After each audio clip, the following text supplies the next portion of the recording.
Chapter 18. Oh, God. I think I might throw up. Ryle puts his thumb under my chin and tilts my face up to his. He grins at me. You'll be fine. Stop freaking out. I shake my hands out and bounce up and down inside the elevator. I can't help it, I say. Everything you and Alyssa have told me about your mother makes me so nervous. My eyes widen and I bring my hands up to my mouth. Oh, God, Ryle. What if she asks me questions about Jesus? I don't go to church. I mean, I read the Bible when I was younger, but I don't know answers to any Bible trivia questions. He's really laughing now. He pulls me to him and kisses the side of my head. She won't talk about Jesus. She already loves you, based on what I've told her. All you have to do is be you, Lily. I start nodding. Be me. Okay. I think I can pretend to be me for one evening. Right?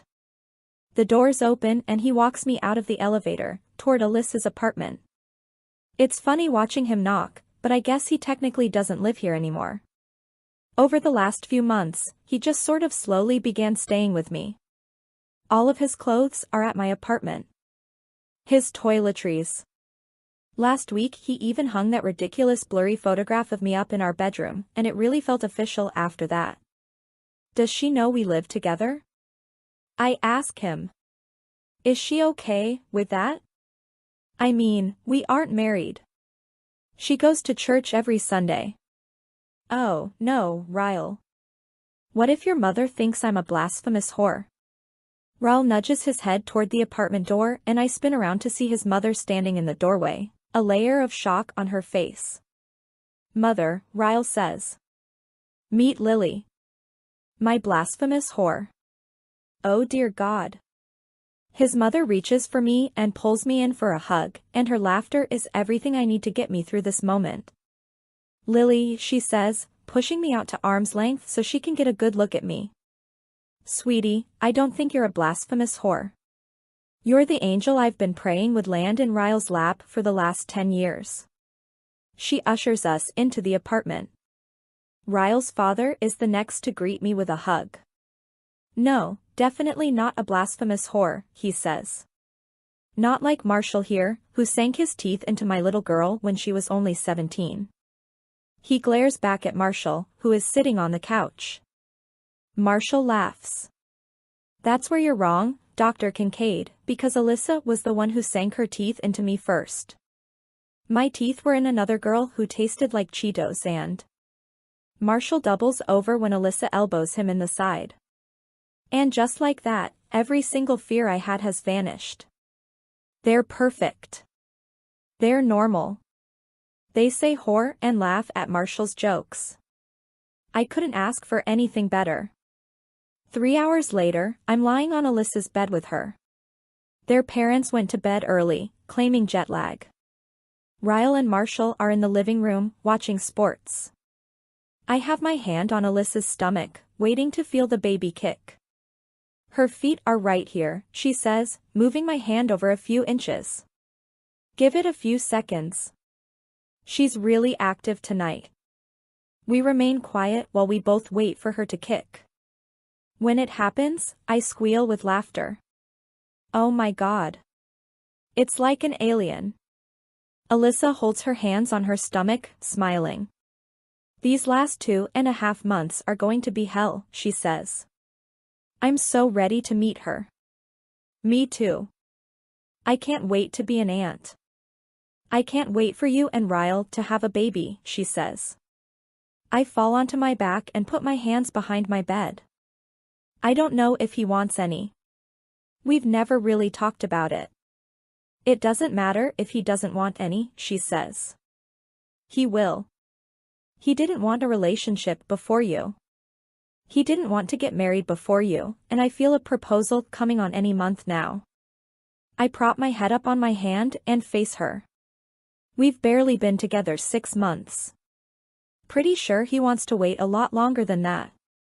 I don't push things with Ryle when it comes to speeding things up in our relationship.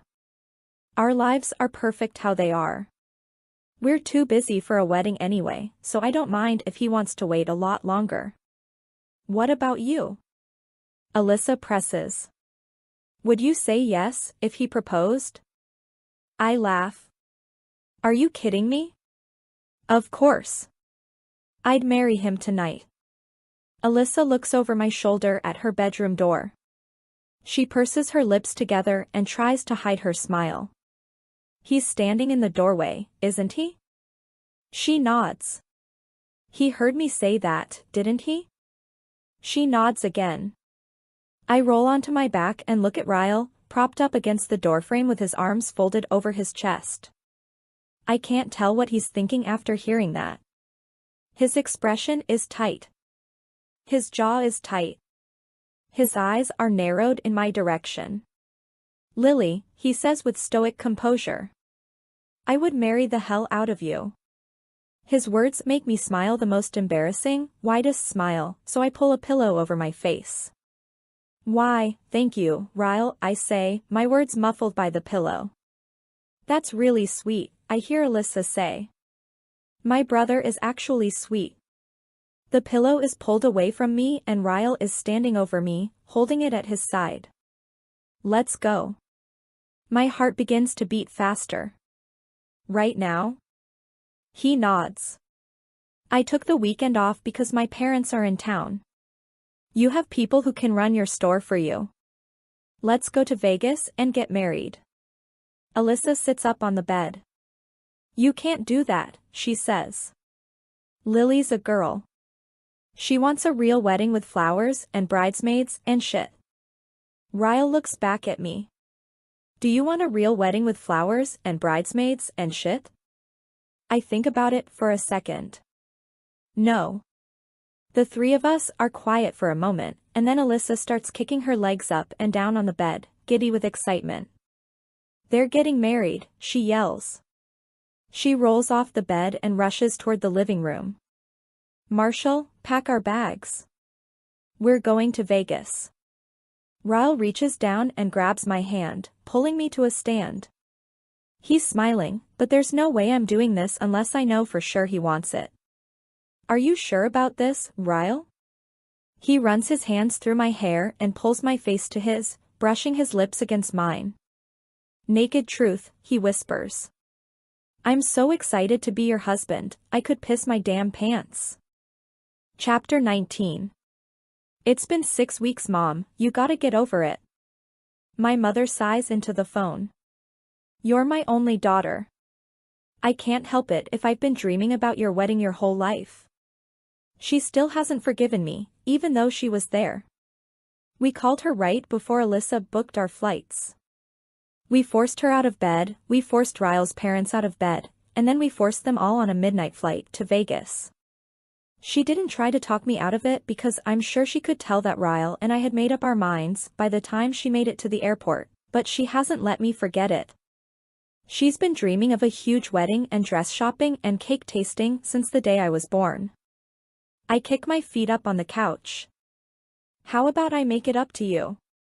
I say to her. What if, whenever we decide to have a baby, I promise to do it the natural way and not buy one in Vegas? My mom laughs. Then she sighs. As long as you give me grandchildren someday, I guess I can get over it. Ryle and I talked about kids on the flight to Vegas. I wanted to make sure that possibility was open for discussion in our future before I made a commitment to spend the rest of my life with him. He said it was definitely open for discussion. Then we cleared the air about a lot of other things that might cause problems down the road. I told him I wanted separate checking accounts, but since he makes more money than me, he has to buy me lots of presents all the time to keep me happy. He agreed. He made me promise him I'd never become vegan. That was a simple promise. I love cheese too much. I told him we had to start some kind of charity, or at least donate to the ones Marshall and Alyssa like. He said he already does, and that made me want to marry him even sooner. He made me promise to vote. He said I was allowed to vote Democratic, Republican, or Independent, as long as I made sure to vote. We shook on it. By the time we landed in Vegas, we were completely on the same page. I hear the front door unlocking, so I flip onto my back. Gotta go, I say to my mother. Ryle just got home. He closes the door behind him and then I grin and say, wait. Let me rephrase that, Mom. My husband just got home. My mother laughs and tells me, goodbye. I hang up with her and toss my phone aside.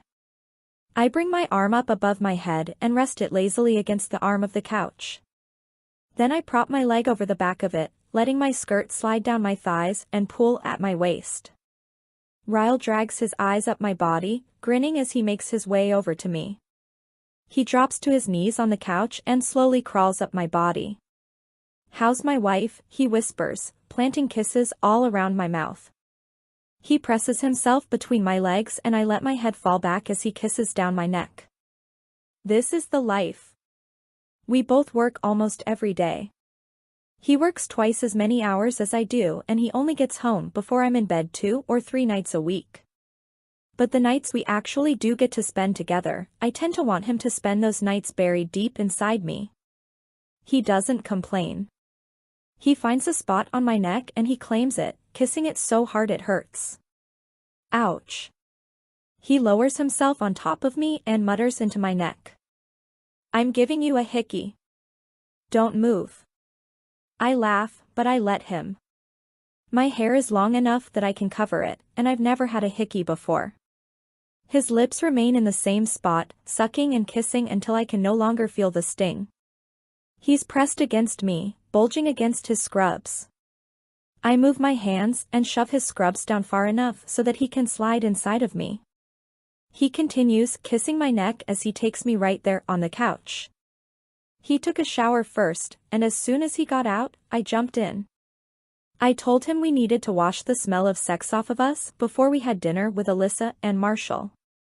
Alyssa is due in a few weeks, so she's forcing as much couple time on us as she can. She's worried we'll stop coming to visit after the baby is born, which I know is ridiculous. The visits will just grow more frequent.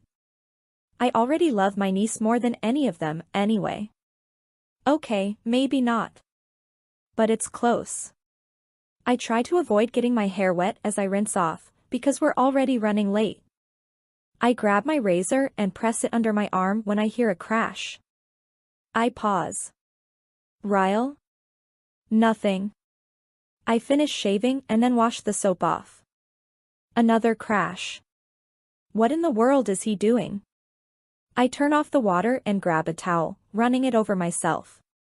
Ryle? He still doesn't respond. I pull my jeans on in a hurry and open the door as I'm pulling my shirt over my head. Ryle? The nightstand by our bed is tipped over. I move to the living room and see him sitting on the edge of the couch, his head in one of his hands. He's looking down at something in his other hand. What are you doing? He looks up at me and I don't recognize his expression. I'm confused by what's happening. I don't know if he just got bad news or... Oh, God. Alyssa. Ryle, you're scaring me. What's wrong?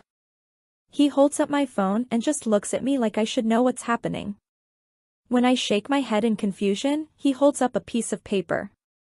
Funny thing, he says, setting my phone on the coffee table in front of him. I dropped your phone by accident. Cover pops off.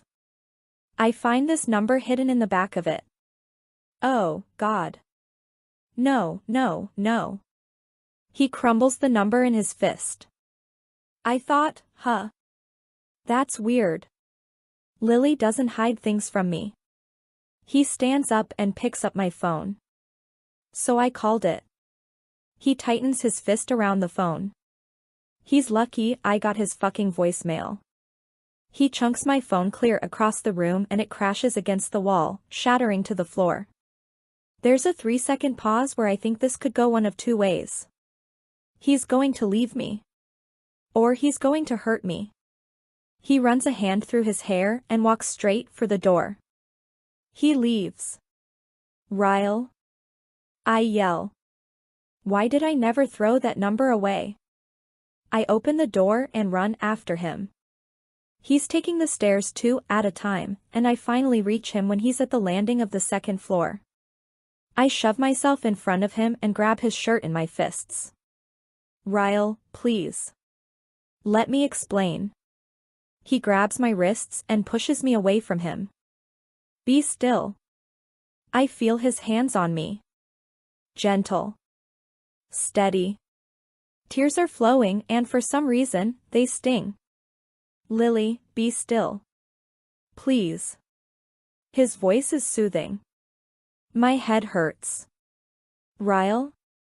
I try to open my eyes, but the light is too bright.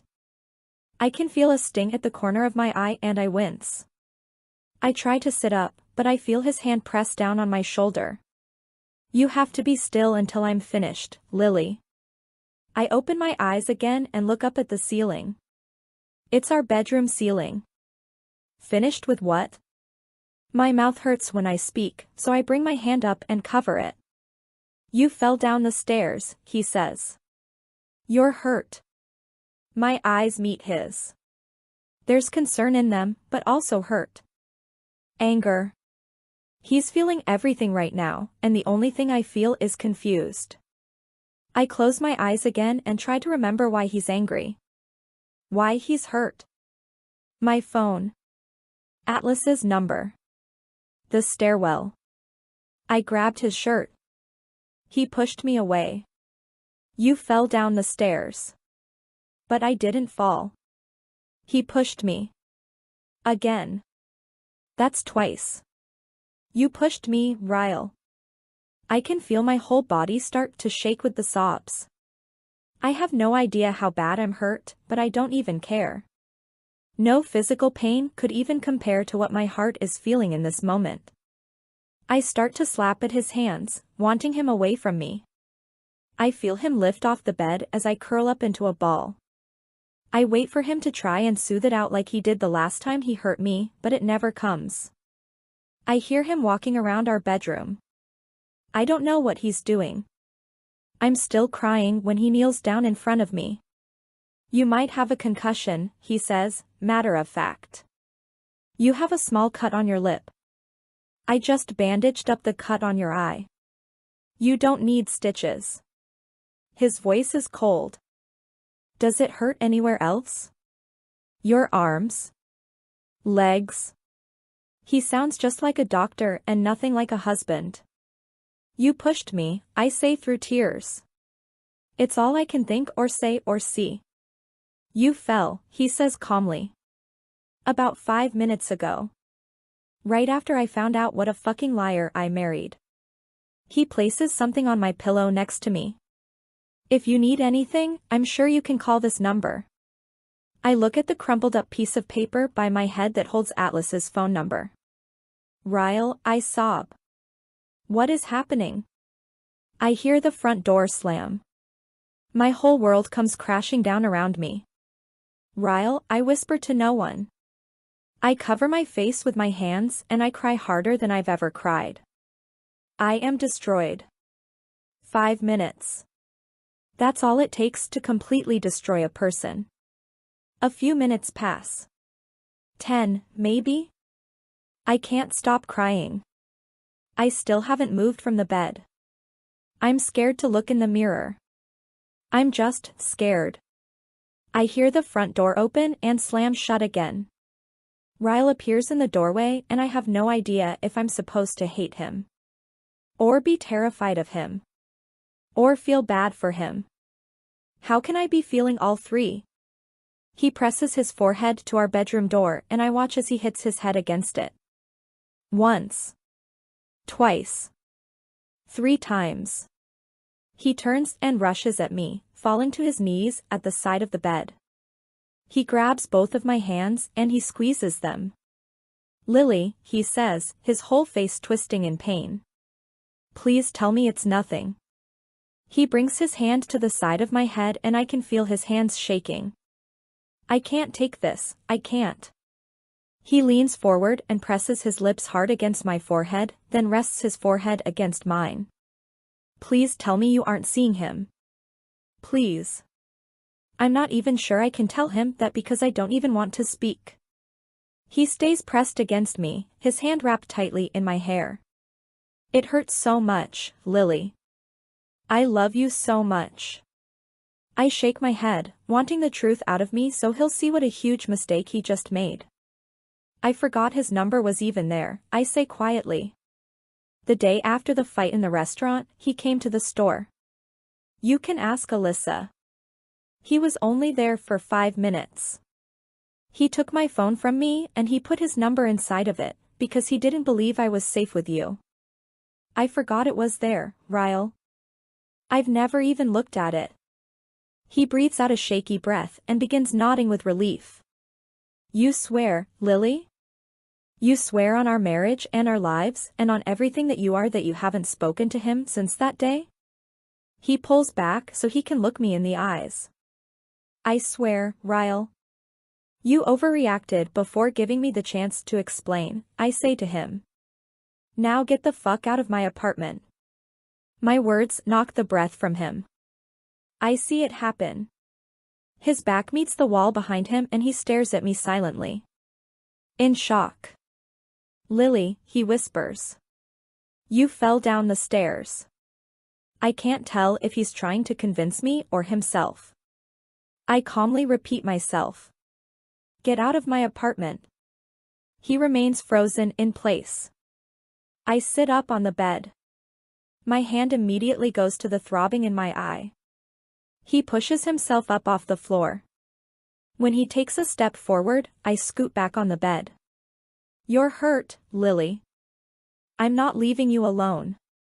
I grab one of my pillows and throw it at him like it could actually do damage. Get out. I yell. He catches the pillow.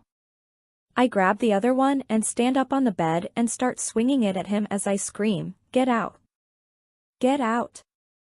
Get out. I toss the pillow on the floor after the front door slams shut. I run to the living room and deadbolt the door.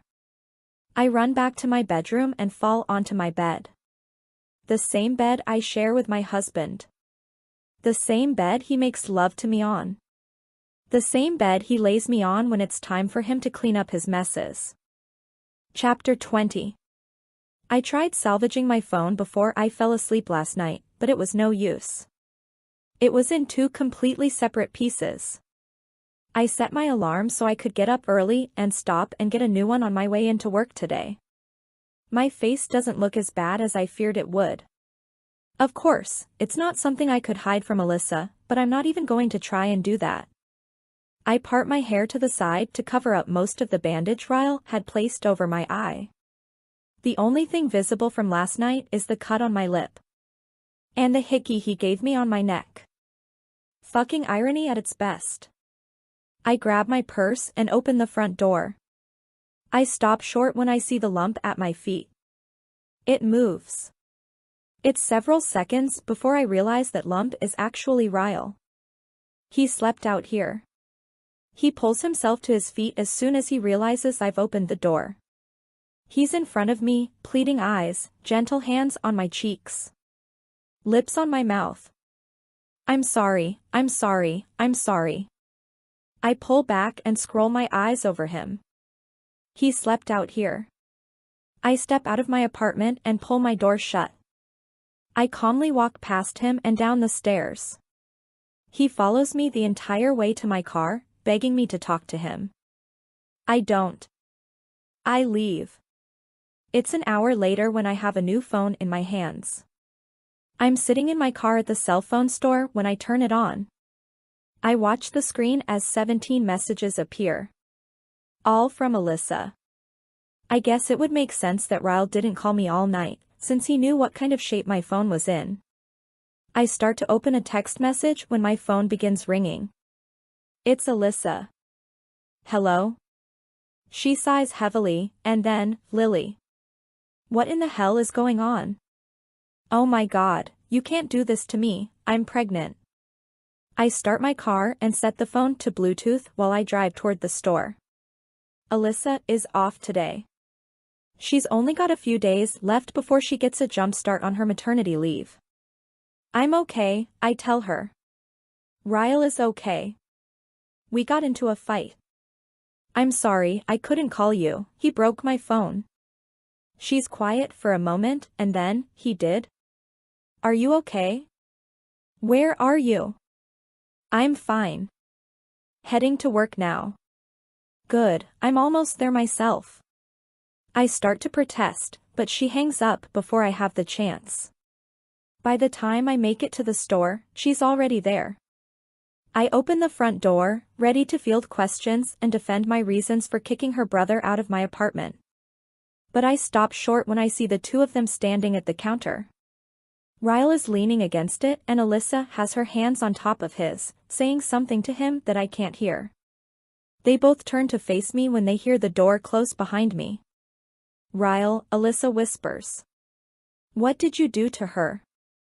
She walks around the counter and pulls me in for a hug. Oh, Lily, she says, running her hand down my back. She pulls back with tears in her eyes, and her reaction confuses me.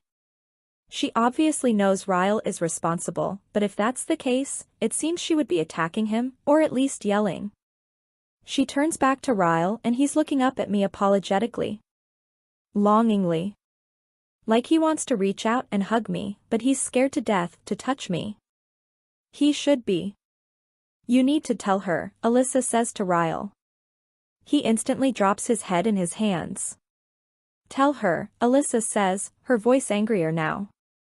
She has the right to know, Ryle. She's your wife. If you don't tell her, I will.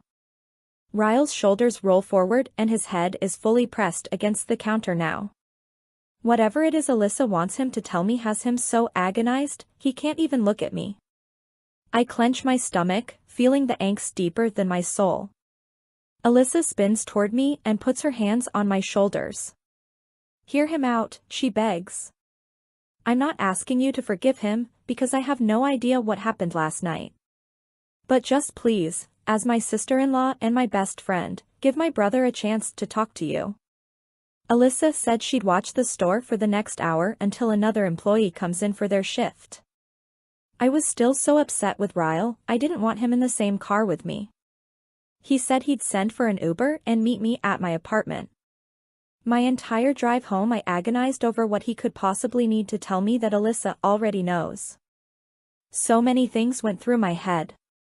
Is he dying? Has he been cheating on me? Did he lose his job?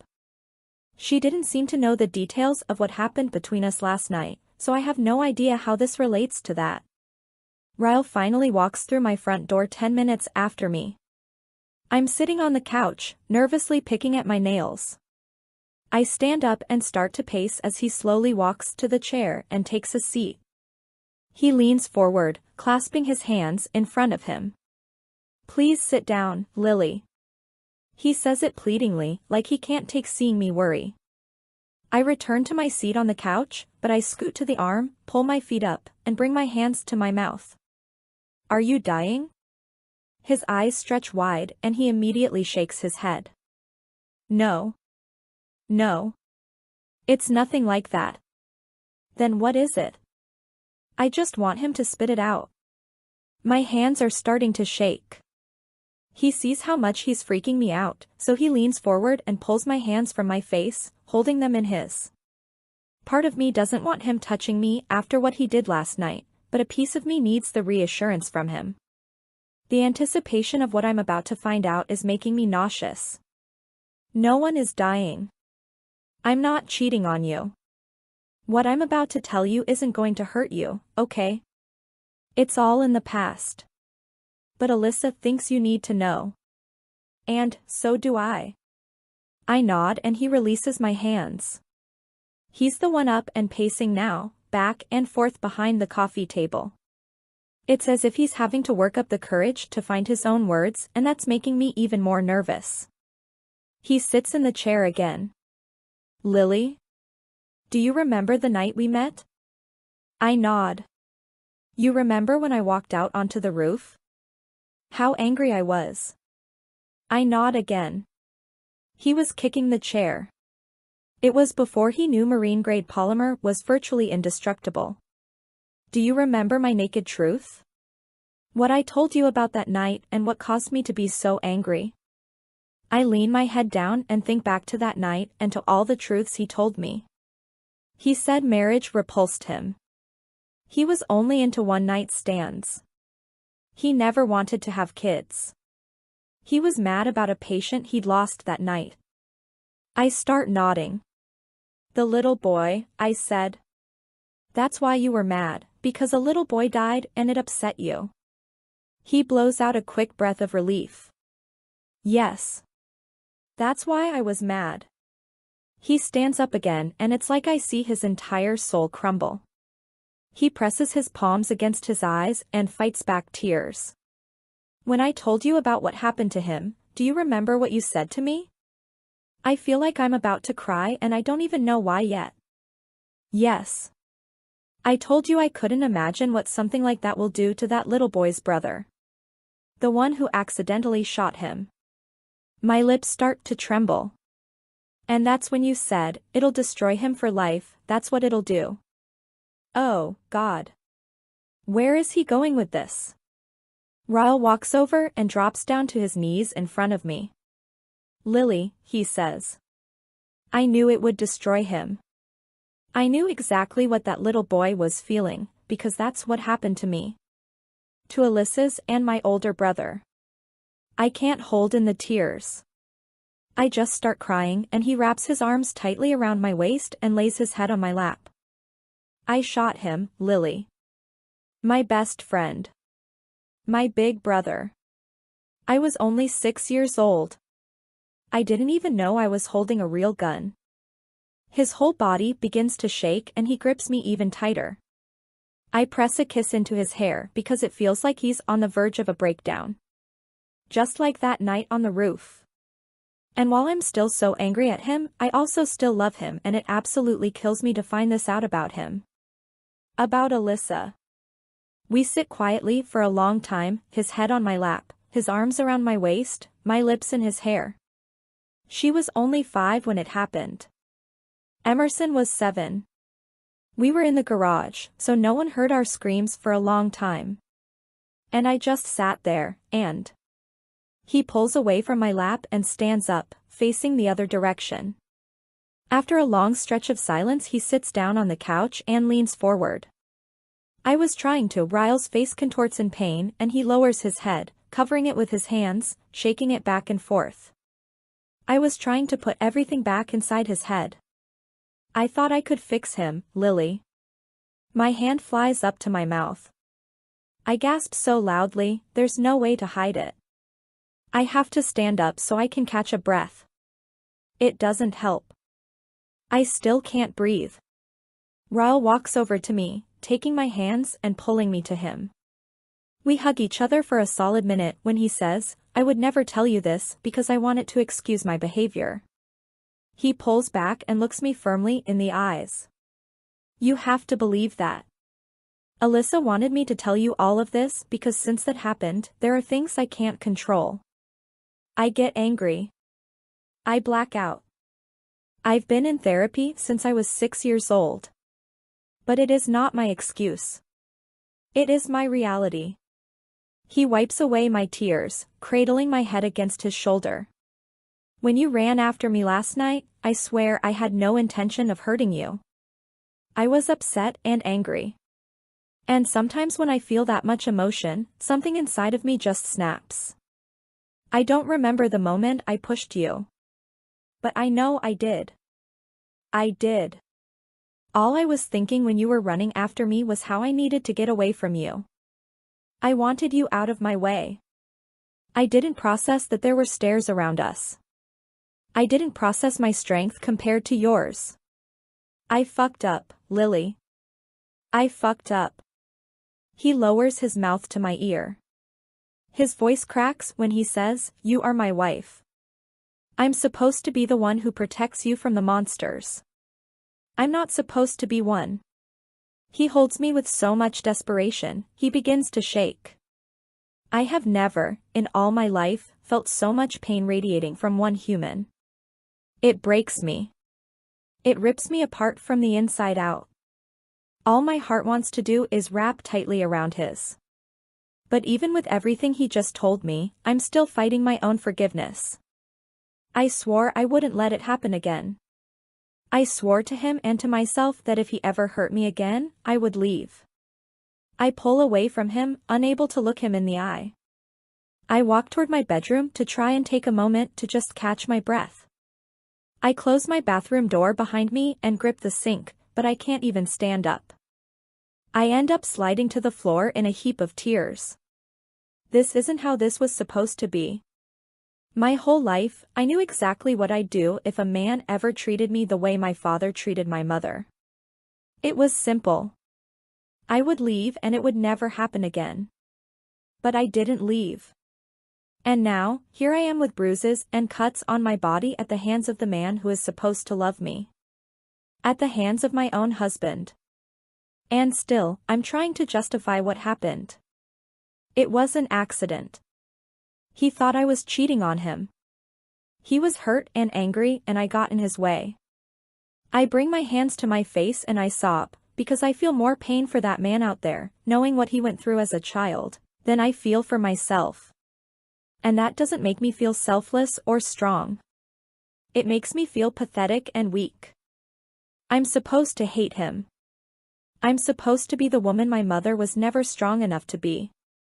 But if I'm emulating my mother's behavior, then that would mean Ryle is emulating my father's behavior. But he isn't. I have to stop comparing us to them. We're our own individuals in an entirely different situation. My father never had an excuse for his anger, nor was he immediately apologetic. The way he treated my mother was much worse than what's happened between Ryle and me. Ryle just opened up to me in a way that he's probably never opened up to anyone. He's struggling to be a better person for me. Yes, he screwed up last night. But he's here and he's trying to make me understand his past and why he reacted the way he did. Humans aren't perfect and I can't let the only example I've ever witnessed of marriage weigh in on my own marriage. I wipe my eyes and pull myself up. When I look in the mirror, I don't see my mother. I just see me. I see a girl who loves her husband and wants more than anything to be able to help him.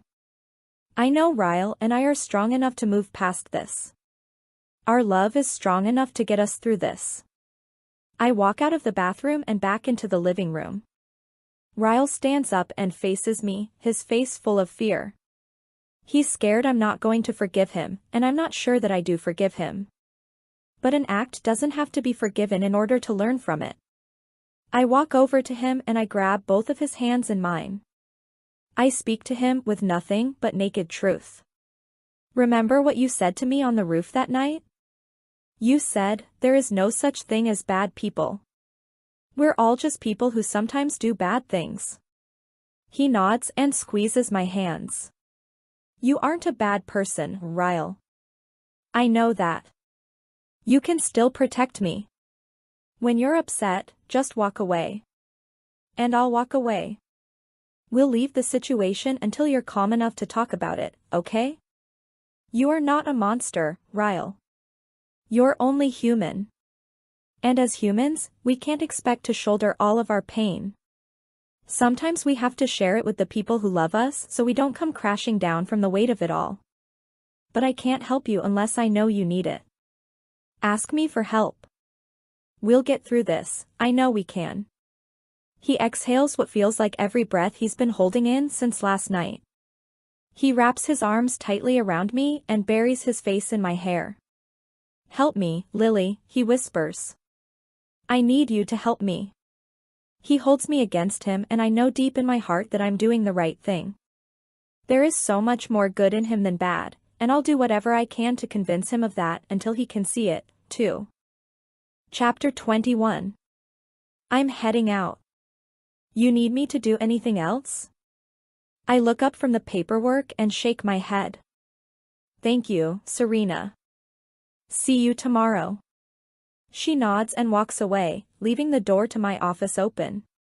Alyssa's last day was 2 weeks ago. She's due any day now. I have 2 other full-time employees, Serena and Lucy. Yes. That Lucy. She's been married for a couple of months now and came in looking for a job 2 weeks ago. It's actually worked out pretty well.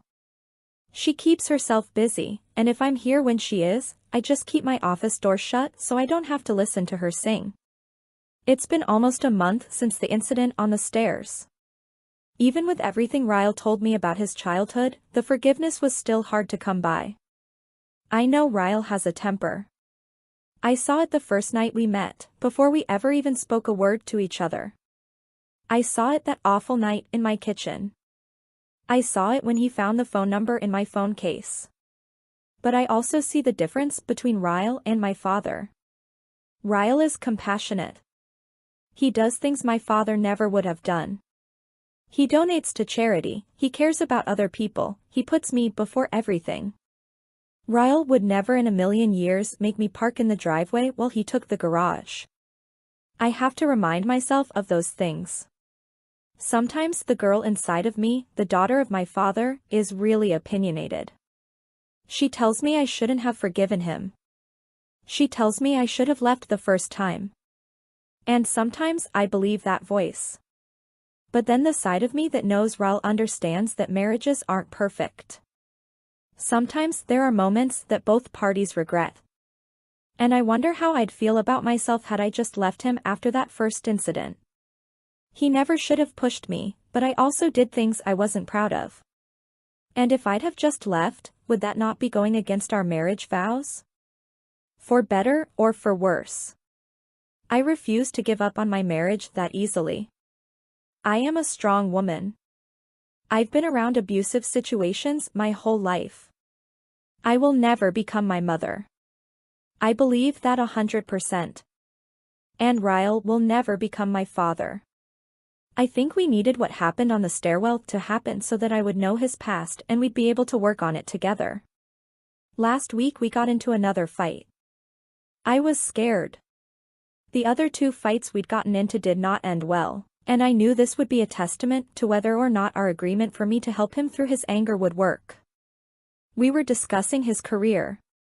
He's finished with his residency now and there's a 3-month specialized course in Cambridge, England, he applied for.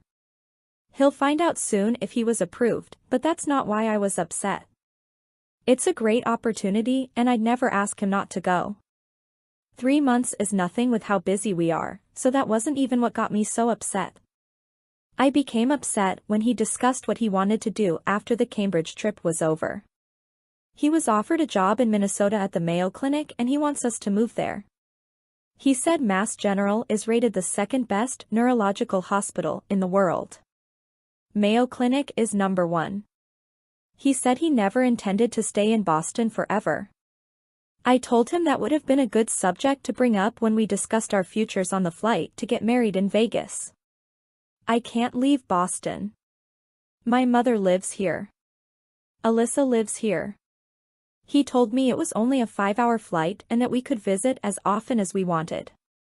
I told him it was pretty hard to run a floral business when you live several states away.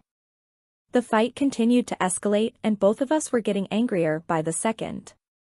At one point, he knocked a vase full of flowers off the table and onto the floor. We both just stared at them for a moment.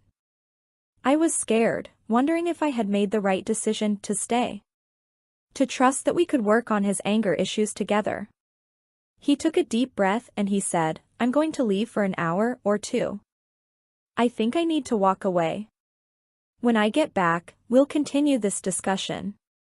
He walked out the door and, true to his word, he came back an hour later when he was much calmer.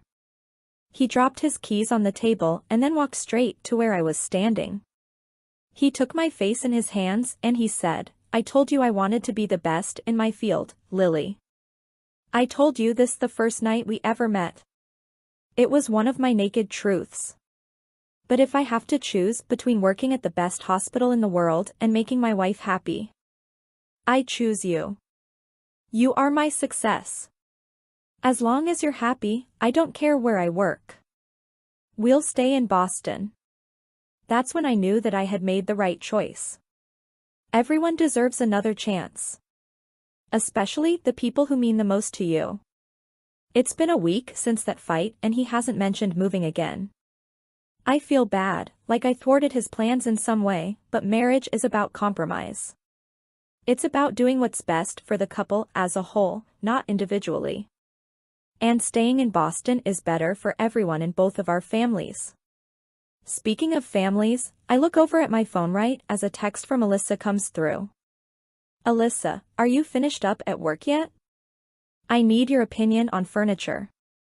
Me, be there in 15 minutes. I don't know if it's the impending delivery or the fact that she's not currently working, but I'm pretty sure I've spent more time at her house this week than I have at my own. I close up the shop and head toward her apartment. When I step off the elevator, there's a note taped to her apartment door. I see my name written across it, so I pull it off the door. Lily. On the 7th floor. Apartment 749. A. She has an apartment here just for extra furniture?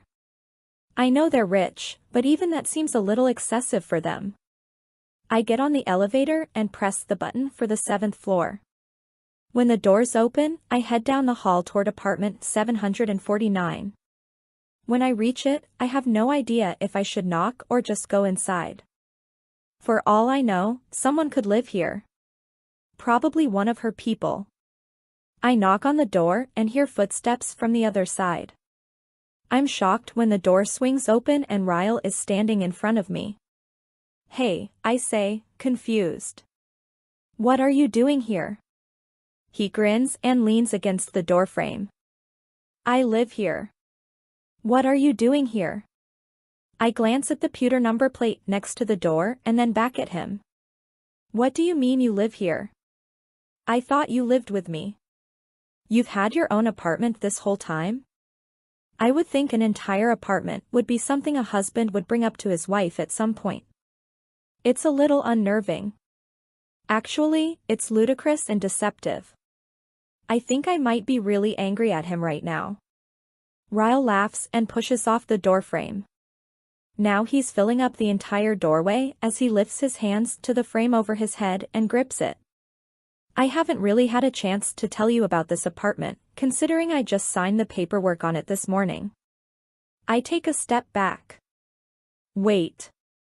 What? He reaches for my hand and pulls me inside the apartment. Welcome home, Lily. I pause in the foyer. Yes. I said foyer. There is a foyer. You bought an apartment? He nods slowly, gauging my reaction. You bought an apartment, I repeat. He's still nodding. I did. Is that okay? I figured since we live together now we could use the extra room.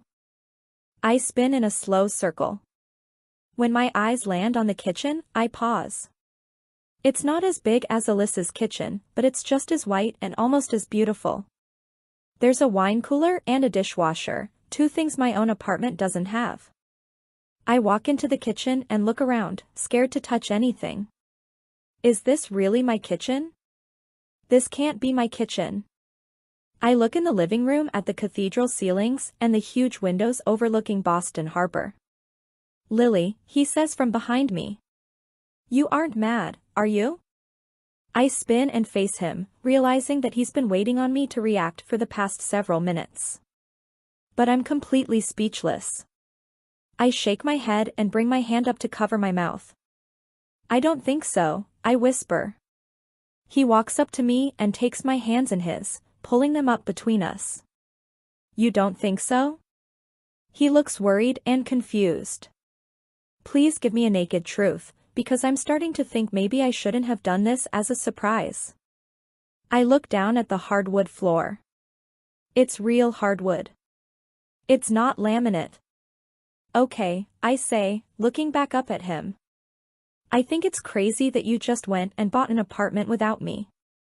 I feel like that's something we should have done together. He's nodding and it looks like he's about to spit out an apology, but I'm not finished. But my naked truth is that it's perfect. I don't even know what to say, Ryle. Everything is so clean. I'm scared to move. I might get something dirty. He blows out a rush of air and pulls me to him. You can get it dirty, babe. It's yours. You can get it as dirty as you want. He kisses the side of my head and I don't even say thank you yet. It seems like such a small response to such a huge gesture. When do we move in? He shrugs. Tomorrow? I have the day off. It's not like we have a whole lot of stuff. We can spend the next few weeks buying new furniture. I nod, trying to run through tomorrow's schedule in my head. I already knew Ryle was off tomorrow, so I didn't have anything planned. I suddenly feel the need to sit down. There aren't any chairs, but luckily, the floor is clean. I need to sit down. Ryle helps me to the floor and then he lowers himself in front of me, still holding my hands. Does Alyssa know? I ask him. He smiles and nods his head. She's so excited, Lily. I've been thinking about getting an apartment here for a while now. After we decided to stay in Boston for good, I just went ahead with it to surprise you. She helped, but I was starting to worry she'd tell you before I had the chance. I just can't wrap my head around this. I live here. Me and Alyssa get to be neighbors now? I don't know why I feel like this should bother me, because I really am excited about it. He smiles and then says, I know you need a minute to process everything, but you haven't seen the best part and it's killing me. Show me. He grins and pulls me to my feet. We make our way through the living room and down a hallway. He opens each door and tells me what the rooms are, but doesn't even give me time to go in any of them. By the time we make it to the master bedroom, I've concluded that we live in a 3-bedroom, 2-bath apartment. With an office. I don't even have time to process the beauty of the bedroom as he pulls me across the room. He reaches a wall covered by a curtain and he turns and faces me. It's not a ground that you can plant a garden in, but with a few pots, it can come close. He pulls the curtain aside and opens a door, revealing a huge balcony. I follow him outside, already daydreaming about all the potted plants I could fit up here. It overlooks the same view as the rooftop deck, he says. We'll always have the same view we had from the night we met. It took a while to sink in, but it all hits me in this moment and I just start crying. Ryle pulls me to his chest and wraps his arms tightly around me. Lily, he whispers, running his hand over my hair. I didn't mean to make you cry. I laugh between my tears. I just can't believe I live here. I pull away from his chest and look up at him. Are we rich? How can you afford this? He laughs. You married a neurosurgeon, Lily. You aren't necessarily strapped for cash. His comment makes me laugh and then I cry some more. And then we have our very first visitor because someone begins pounding on the door. Alyssa, he says. She's been waiting down the hall. I run to the front door and swing it open and we both hug and squeal and I might even cry a little more. We spend the rest of the evening at our new apartment. Ryle orders Chinese takeout and Marshall comes down to eat with us. We have no tables or chairs yet, so the 4 of us sit in the middle of the living room floor and eat straight out of the containers. We talk about how we'll decorate, we talk about all the neighborly things we'll do together, we talk about Alyssa's impending delivery. It's everything and more. I can't wait to tell my mother. Chapter 22. Alyssa is 3 days overdue. We've lived in our new apartment for a week now. We successfully got all of our stuff moved the day Ryle was off, and Alyssa and I went furniture shopping the second day we moved in. We were practically settled by the 3rd day. We got our first piece of mail yesterday. It was a utility bill for establishing service, so it finally feels official now. I'm married. I have a great husband. An awesome house. My best friend just happens to be my sister-in-law and I'm about to be an aunt. Dare I say it, but can my life get any better? I close my laptop and get ready to leave for the evening. I've been leaving earlier now than I usually do because I'm so excited to get home to my new apartment. Just as I begin to close my office door, Ryle uses his key to open the front door to the store. He lets the door fall shut behind him as he walks in with his hands full. There's a newspaper tucked under his arm and 2 coffees in his hands. Despite the frenzied look about him and the urgency in his step, he's smiling. "Lily," he says, walking toward me. He shoves one of the coffees in my hand and then pulls the newspaper out from under his arm. "3 things. 1. Did you see the paper?" He hands it to me. The paper is folded inside out.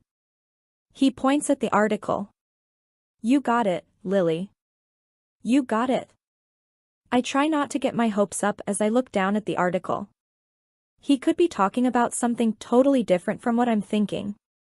Once I read the headline, I realized he's talking about exactly what I was thinking. I got it? I'd been notified that my business was nominated for an award for Best of Boston. It's a People's Choice Awards the newspaper holds annually, and Lily Bloom's was nominated under the Best New Businesses in Boston category. The criteria are for businesses that have been open less than 2 years. I had a suspicion I might have been chosen when a reporter for the paper called me last week and asked me a series of questions.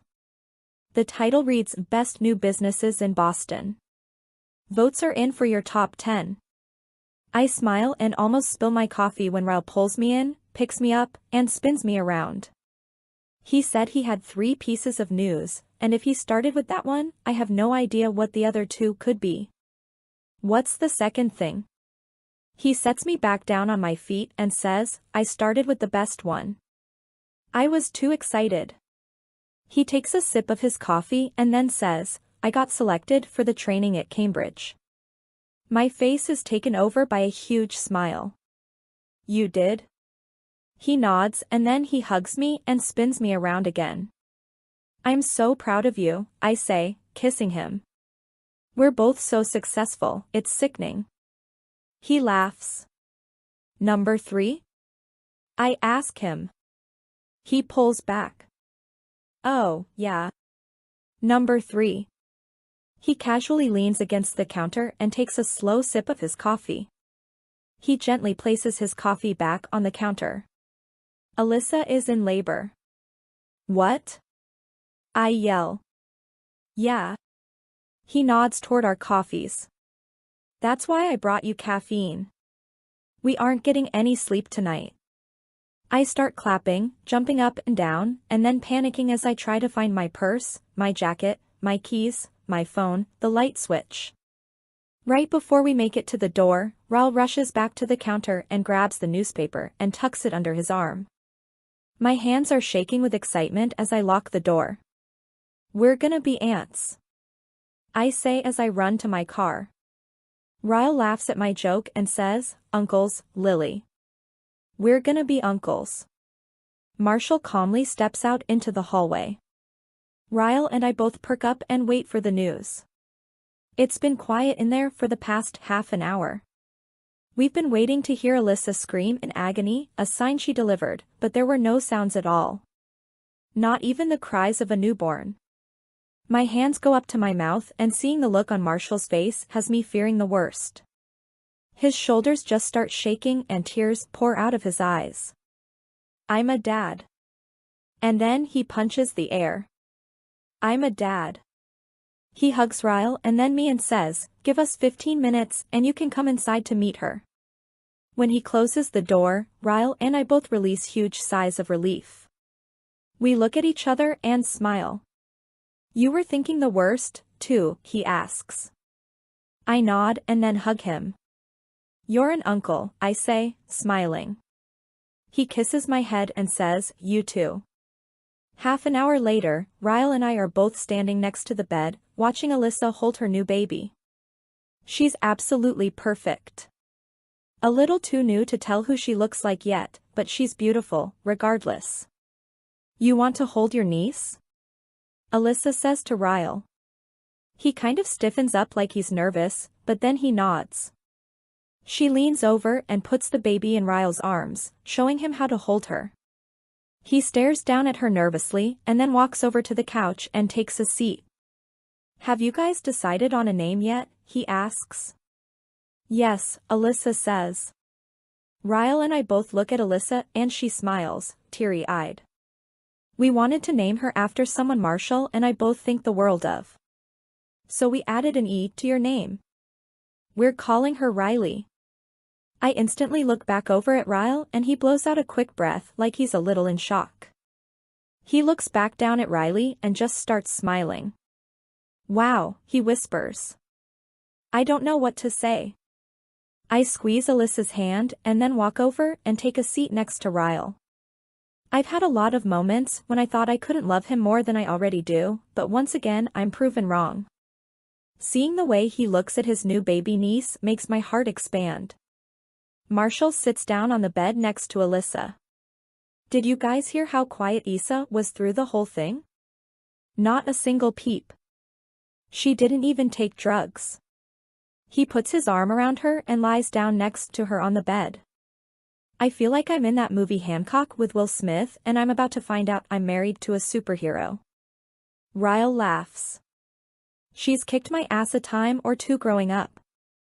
I wouldn't be surprised. No cussing around Riley, Marshall says. Ass, Ryle whispers to her. We both laugh and then he asks me if I want to hold her. I make like I have grabby hands because waiting for my turn has been killing me. I pull her into my arms and am shocked by how much love I have for her already. When are Mom and Dad coming in? Ryle asks Alyssa. They'll be here by lunch tomorrow. I should probably get some sleep then. Just got off a long shift. He looks back at me. You coming with? I shake my head. I want to hang out for a little while longer. Just take my car and I'll catch a cab home. He kisses me on the side of my head and then rests his head against mine as we both look down at Riley. I think we should make one of these, he says. I glance up at him, not sure if I heard him correctly. He winks. If I'm asleep when you get home later, wake me up. We'll start on it tonight. He tells Marshall and Alyssa, goodbye, and Marshall walks him out. I glance over at Alyssa and she's smiling. I told you he'd want babies with you. I grin and walk back over to her bed. She scoots over and makes room for me. I hand Riley back to her and we snuggle together on her bed and watch Riley sleep, like it's the most magnificent thing we've ever seen. Chapter 23. It's 3 hours later and after 10 o'clock when I make it back home. I stayed with Alyssa for another hour after Ryle left, and then went back to my office to finish up a few things so that I don't have to go in for the next 2 days. Whenever Ryle has a day off, I try to coincide my own days off with his. The lights are off when I walk through the front door, so that means Ryle is already in bed. The entire drive home I thought about what he'd said. I wasn't expecting this conversation to come up so soon. I'm almost 25, but I had it in my head it would be at least a couple of years before we started trying for a family. I'm still not certain I'm ready for it yet, but knowing it's now something he wants someday has put me in an incredibly happy mood. I decide to make myself a quick bite to eat before waking him up. I haven't had dinner yet and I'm starving. When I flip on the kitchen light, I scream. My hand goes to my chest and I fall against the counter. Jesus Christ, Ryle. What are you doing? He's leaning with his back against the wall next to the refrigerator. His feet are crossed at the ankles and his eyes are narrowed in my direction. He's flipping something over in his fingers, staring at me. My eyes fall to the counter to his left and I see an empty glass that probably recently held scotch. He drinks it on occasion to help him fall asleep. I look back at him and there's a smirk on his face. My body instantly grows warm at that smile because I know what comes next. This apartment is about to become a frenzy of clothes and kisses. We've christened nearly every room since we moved in here, but the kitchen is one we haven't tackled yet. I smile back at him, my heart still beating erratically from the shock of finding him here in the dark. His eyes fall to his hand, and I notice he's holding the Boston magnet. I brought it from the old apartment and stuck it on this fridge when we moved in. He places it back on the fridge and taps it. Where'd you get this? I look at the magnet and then back at him. The last thing I want to do is tell him that magnet came from Atlas on my 16th birthday. It would only bring up an already sore subject, and I'm too excited for what's about to come next between us to give him the naked truth right now. I shrug. I can't remember. I've had it forever. He stares at me silently and then straightens up, taking 2 steps toward me. I back myself against the counter and my breath catches. His hands meet my waist and he slides them between my ass and my jeans and pulls me against him. His mouth claims mine and he kisses me while he begins to lower my jeans. Okay. So we're doing this right now. His lips drag down my neck as I kick off my shoes and then he pulls my jeans off the rest of the way. I guess I can eat later. Christening the kitchen just became my priority. When his mouth is back on mine, he lifts me and sets me down on the countertop, standing between my knees. I can smell the scotch on his breath, and I kind of like it. I'm already breathing heavily as his warm lips slide across mine. He takes a fistful of my hair and he tugs gently so that I'm looking up at him. Naked truth, he whispers, looking at my mouth like he's about to devour me. I nod. His other hand begins to slide slowly up my thigh until there's nowhere left for his hand to go. He slips 2 warm fingers inside of me, keeping my gaze locked with his. I suck in a rush of air as my legs tighten around his waist. I begin to slowly move against his hand, moaning softly as he stares heatedly at me. Where did you get that magnet, Lily? What? My heart feels like it begins beating in reverse. Why does he keep asking me this? His fingers are still moving inside of me, his eyes still look like they want me. But his hand. The hand that's wrapped in my hair begins to tug harder and I wince. Ryle, I whisper, keeping my voice calm, even though I'm beginning to shake.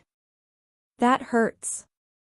His fingers stop moving, but his gaze never leaves mine.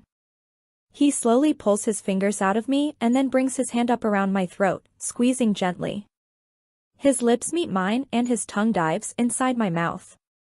I take it, because I have no idea what's going through his head right now and I pray I'm overreacting. I can feel him hard against his jeans as he presses into me. But then he pulls back. His hands leave me entirely as he flattens his back against the refrigerator, scraping his eyes over my body like he wants to take me right here in the kitchen. My heart begins to calm down. I'm overreacting. He reaches beside him, next to the stove, and he picks up a newspaper. It's the same newspaper he showed me earlier, with the awards article printed in it. He holds it up, then tosses it toward me. Did you get a chance to read that yet? I blow out a breath of relief. Not yet, I say, my eyes falling to the article. Read it out loud. I glance up at him. I smile, but my stomach is anxious. There's something about him right now. The way he's acting. I can't put my finger on it. You want me to read the article? I ask. Right now? I feel odd, sitting on my kitchen counter half naked, holding a newspaper. He nods. I'd like you to take off your shirt first. Then read it out loud. I stare at him, trying to gauge his behavior. Maybe the scotch has made him extra frisky. A lot of times when we make love, it's as simple as making love.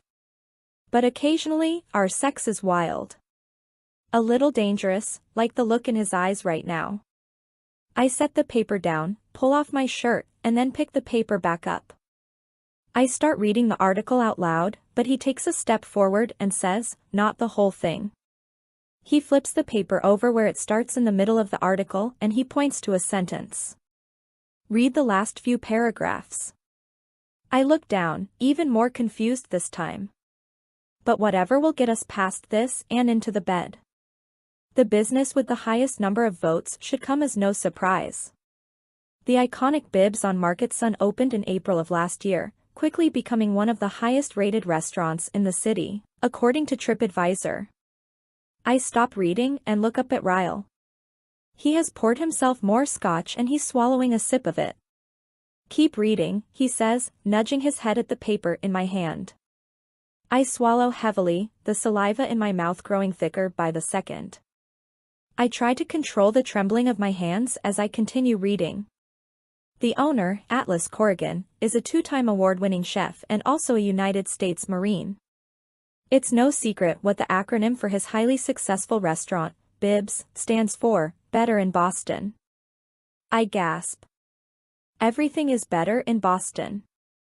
I clench my stomach, trying to keep my emotions under control as I keep reading. But when interviewed regarding his most recent award, the chef finally revealed the true history of the meaning behind the name. It's a long story, Chef Corrigan stated. It was in homage to someone who had a huge impact on my life. Someone who meant a lot to me. She still means a lot to me. I put the newspaper on the counter. I don't want to read anymore. My voice cracks on its way up my throat. Raul takes 2 swift steps forward and grabs the newspaper. He picks up where I left off, his voice loud and angry now.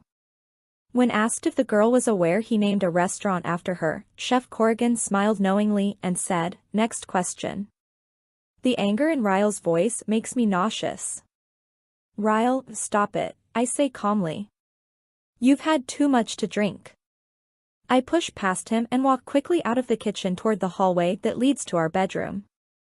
There's so much happening right now and I'm not sure I understand any of it. The article never stated who Atlas was talking about. Atlas knows it was me and I know it was me, but how in the hell would Raul put 2 and 2 together? And the magnet. How would he know that came from Atlas just by reading that article? He's overreacting. I can hear him following me as I walk toward the bedroom. I swing open the door and come to a sudden halt. The bed is littered with things. An empty moving box with the words, "Lily's stuff," written on the side of it. And then all the contents that were inside that box. Letters, journals, empty shoeboxes. I close my eyes and breathe in slowly. He read the journal. No. He read the journal. His arm comes around my waist from behind. He slides a hand up my stomach and takes a firm hold of one of my breasts. His other hand feathers my shoulder as he moves the hair away from my neck.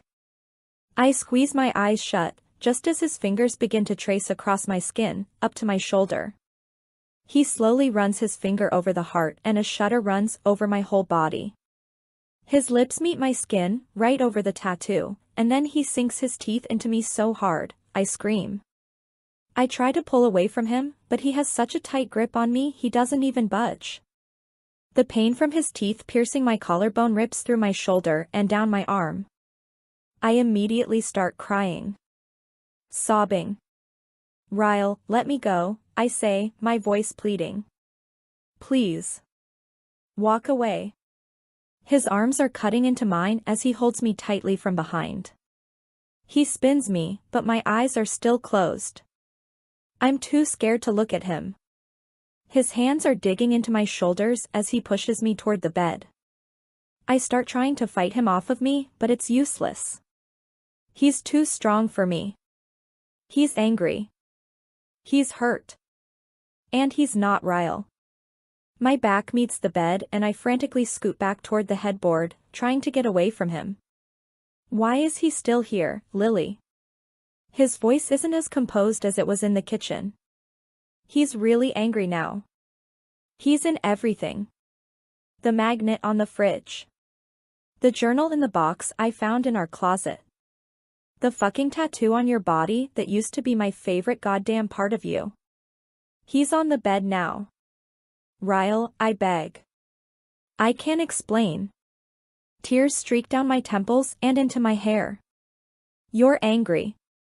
Please don't hurt me, please. Walk away, and when you come back, I'll explain." His hand grips my ankle and he yanks me until I'm beneath him. "I'm not angry, Lily," he says, his voice disturbingly calm now. "I just think I haven't proved to you how much I love you." His body comes down against mine and he takes my wrists with one hand above my head, pressing them against the mattress. "Raul, please. I'm sobbing, trying to push him off of me with any part of my body. Get off me. Please. No, no, no, no. I love you, Lily, he says, his words crashing against my cheek. More than he ever did. Why can't you see that? My fear folds in on itself, and I become diluted with rage. All I can see when I squeeze my eyes shut is my mother crying on our old living room couch, my father forcing himself on top of her. Hatred rips through me and I start screaming. Raul tries to muffle my screams with his mouth. I bite down on his tongue.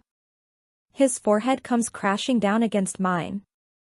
In an instant, all the pain fades as a blanket of darkness rolls over my eyes and consumes me. I can feel his breath against my ear as he mutters something inaudible. My heart is racing, my whole body is still shaking, my tears are still somehow falling and I'm gasping for air. His words are crashing against my ear, but the pain is throbbing in my head too hard for me to decipher his words. I try to open my eyes, but it stings. I can feel something trickling into my right eye and I instantly know it's blood. My blood. His words begin to come into focus. Sorry, I'm sorry, I'm sorry, I'm... His hand is still pressing mine into the mattress and he's still on top of me.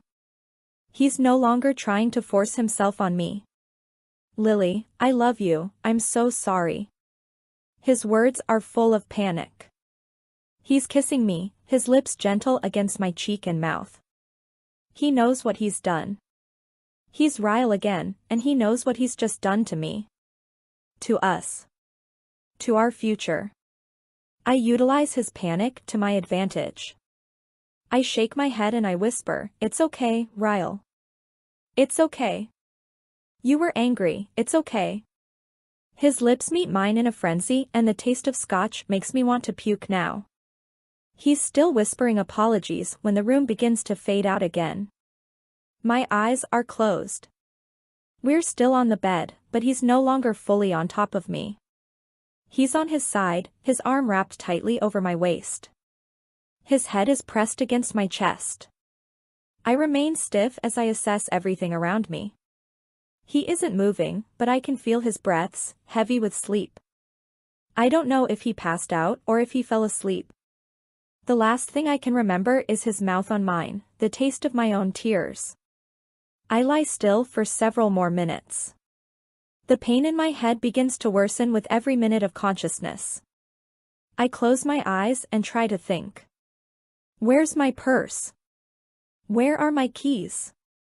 Where is my phone? It takes me a full 5 minutes to slide out from under him. I'm too scared to move too much at once, so I do it an inch at a time until I'm able to roll onto the floor. When I can no longer feel his hands on me, an unexpected sob breaks from my chest. I slap my hand over my mouth as I pull myself to my feet and run out of the bedroom. I find my purse and my phone, but I have no idea where he put my keys. I frantically search the living room and kitchen, but I can barely see anything. When he head-butted me, it must have left a gash on my forehead, because there's too much blood in my eyes and everything is blurry. I slide to the floor near the door, growing dizzy. My fingers are shaking so hard, it takes 3 tries to get the password right on my phone. When I have the screen up to dial a number, I pause. My first thought is to call Alyssa and Marshall, but I can't. I can't do that to them right now.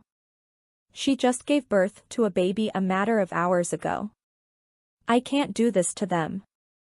I could call the police, but my mind can't even process what all that entails. I don't want to give a statement. I don't know that I want to press charges, knowing what this could do to his career. I don't want Alyssa mad at me. I just don't know. I don't completely rule out eventually notifying the police. I just don't have the energy to make that decision right now. I squeeze the phone and try to think.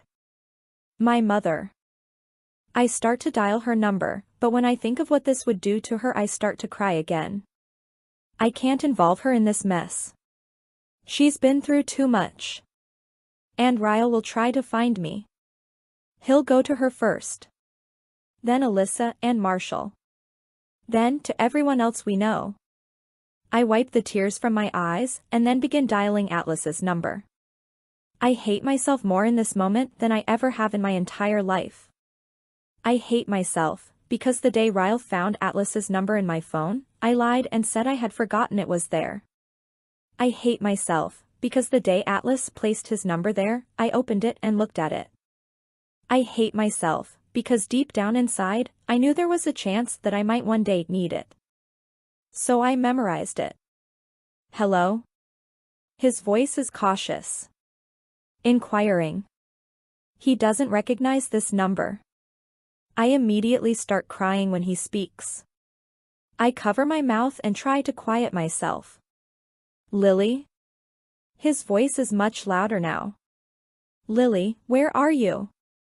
I hate myself, because he knows the tears are mine.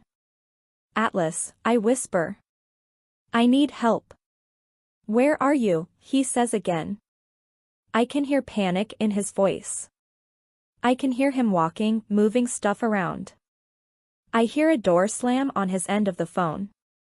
I'll text you, I whisper, too scared to keep speaking. I don't want Ryle to wake up. I hang up the phone and somehow find the strength to still my hands while I text him my address and the access code for entry. Then I send a second text that says text me when you get here. Please don't knock. I crawl to the kitchen and find my pants, struggling back into them. I find my shirt on the counter. When I'm dressed, I go to the living room. I debate opening the door and meeting Atlas downstairs, but I'm too scared I won't be able to make it down to the lobby alone. My forehead is still bleeding and I feel too weak to even stand up and wait by the door. I slide to the floor, clenching my phone in my shaky fist and staring at it, waiting for his text. It's an agonizing 24 minutes later when my phone lights up. Here. I scramble to my feet and swing open the door. Arms wrap around me and my face is pressed against something soft. I just start crying and shaking and crying. Lily, he whispers. I've never heard my name spoken so sadly. He urges me to look up at him. His blue eyes scroll over my face, and I see it happen. I watch the concern vanish as he darts his head up to the apartment door. Is he still in there? Rage. I can feel the rage come off of him and he starts to step toward the apartment door. I grab his jacket in my fists. No. Please, Atlas. I just want to leave. I see the pain roll over him as he pauses, struggling to decide whether to listen to me or bust through the door. He eventually turns away from the door and wraps his arms around me. He helps me to the elevator and then through the lobby. By some miracle, we only run into one person and he's on his phone and facing the other direction. By the time we make it to the parking garage, I start to feel dizzy again. I tell him to slow down, and then I feel his arm wrap under my knees as he picks me up. Then we're in the car. Then the car is moving. I know I need stitches. I know he's taking me to the hospital. But I have no idea why the next words out of my mouth are, "Don't take me to Mass General. Take me somewhere else." For whatever reason, I don't want to risk the chance of running into any of Ryle's colleagues. I hate him. I hate him in this moment more than I've ever hated my father. But concern for his career still somehow breaks through the hatred. When I realize this, I hate myself just as much as I hate him. Chapter 24. Atlas is standing on the other side of the room. He hasn't taken his eyes off me the entire time the nurse has been helping me. After taking a blood sample, she immediately returned and began to attend to my cut. She hasn't asked me very many questions yet, but it's obvious my injuries are the result of an attack. I can see the pitying look on her face as she cleans up blood from the bite mark left on my shoulder. When she's finished, she glances back at Atlas. She steps to the right, blocking his view of me as she turns and faces me again. I need to ask you some personal questions. I'm going to ask him to leave the room, okay? It's in that moment that I realize she thinks Atlas is the one who did these things to me. I immediately start to shake my head. It wasn't him, I tell her. Please don't make him leave. Relief washes over her face. She nods her head and then pulls up a chair. Are you hurt anywhere else? I shake my head, because she can't fix all the parts of me Ryle broke on the inside. Lily? Her voice is gentle. Were you raped? Tears fill my eyes and I see Atlas roll across the wall, pressing his forehead against it. The nurse waits until I make eye contact with her again to continue speaking. We have a certain examination for these situations. It's called a SANE exam. It's optional, of course, but I highly encourage it in your situation. I wasn't raped, I say. He didn't. Are you sure, Lily? The nurse asks. I nod. I don't want one. Atlas faces me again and I can see the pain in his expression as he steps forward. Lily. You need this. His eyes are pleading.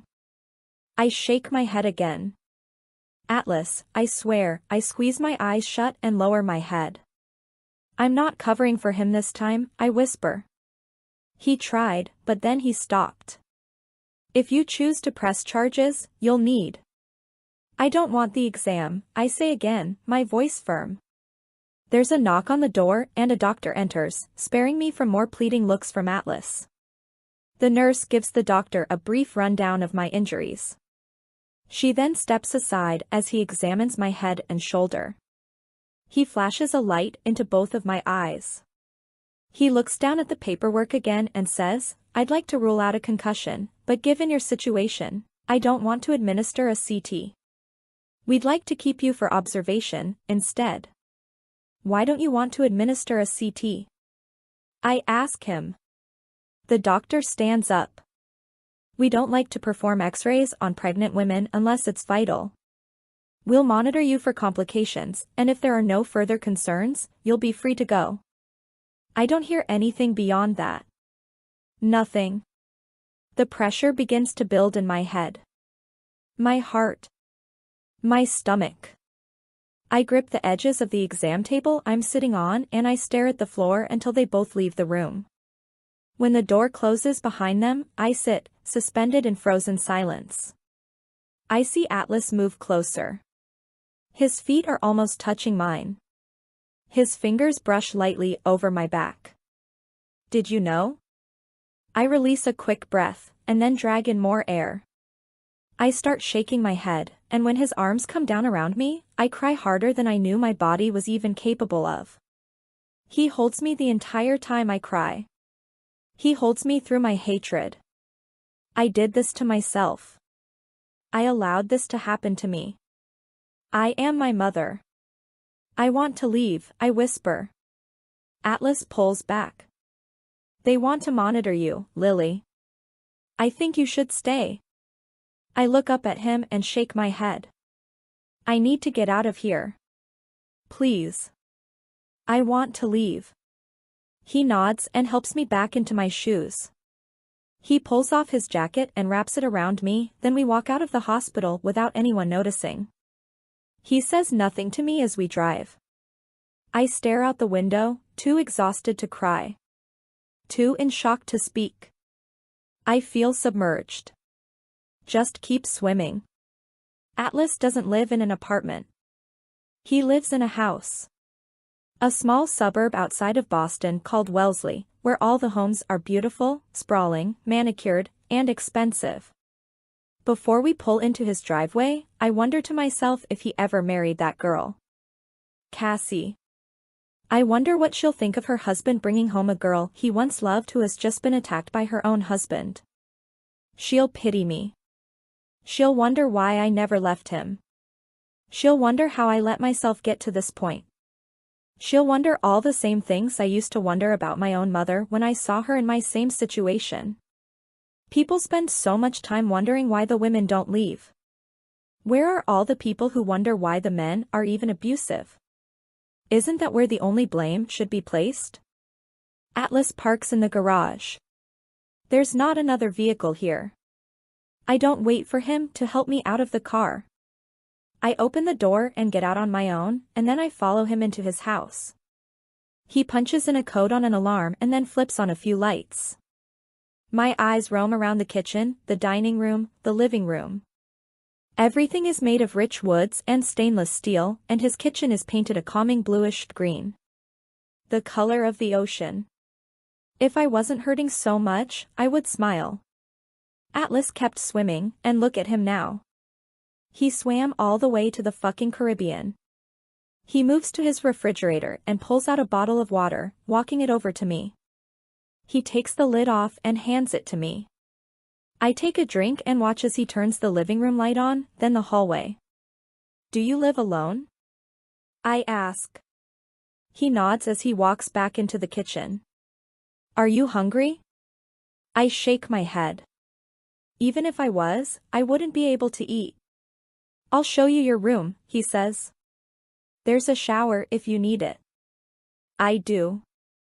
I want to wash the taste of scotch out of my mouth. I want to wash the sterile smell of the hospital off of me. I want to wash away the last 4 hours of my life. I follow him down the hallway and to a spare bedroom where he flips on the light. There are 2 boxes on a bare bed and more stacked up against the walls. There's an oversized chair against one wall, facing the door. He moves to the bed and takes off the boxes, setting them against the wall with the others. I just moved in a few months ago. Haven't had much time to decorate yet. He walks to a dresser and pulls open a drawer. I'll make the bed for you. He takes out sheets and a pillowcase. He begins making the bed as I walk inside the bathroom and close the door. I remain in the bathroom for 30 minutes. Some of those minutes are spent staring at my reflection in the mirror. Some of those minutes are spent in the shower. The rest are spent over the toilet as I make myself sick with thoughts of the last several hours. I'm wrapped in a towel when I crack the bathroom door. Atlas is no longer in the bedroom, but there are clothes folded on the freshly made bed. Men's pajama bottoms that are too big for me and a t-shirt that goes past my knees. I pull the drawstring tight, tie it, and then crawl into bed. I turn the lamp off and pull the covers up and over me. I cry so hard, I don't even make a noise. Chapter 25. I smell toast. I stretch out on my bed and smile, because Raul knows toast is my favorite. My eyes flick open and the clarity smashes down on me with the force of a head-on collision. I squeeze my eyes shut when I realize where I am and why I'm here, and that the toast I smell is not at all because my sweet and caring husband is making me breakfast in bed.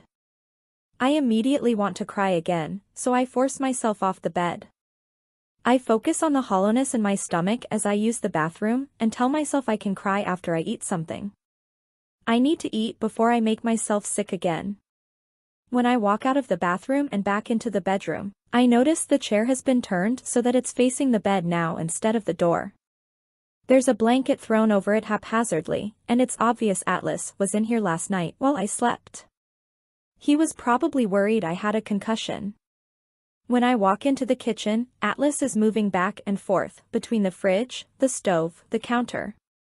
For the first time in 12 hours, I feel an inkling of something that isn't agony, because I remember he's a chef. A good one. And he's cooking me breakfast. He glances up at me as I make my way into the kitchen. Morning, he says, careful to say it without too much inflection. I hope you're hungry. He slides a glass and a container of orange juice across the counter toward me, then he turns and faces the stove again. I am. He glances back over his shoulder and gives me a ghost of a smile. I pour myself a glass of orange juice and then walk to the other side of the kitchen where there's a breakfast nook. There's a newspaper on the table and I begin to pick it up. When I see the article about the best businesses in Boston printed across the page, my hands immediately begin to shake and I drop the paper back on the table. I close my eyes and take a slow sip of the orange juice. A few minutes later, Atlas sets a plate down in front of me, then claims the seat across from me at the table. He pulls his own plate of food in front of him and cuts into a crepe with his fork. I look down at my plate. 3 crepes, drizzled in syrup and garnished with a dab of whipped cream. Orange and strawberry slices line the right side of the plate. It's almost too pretty to eat, but I'm too hungry to care.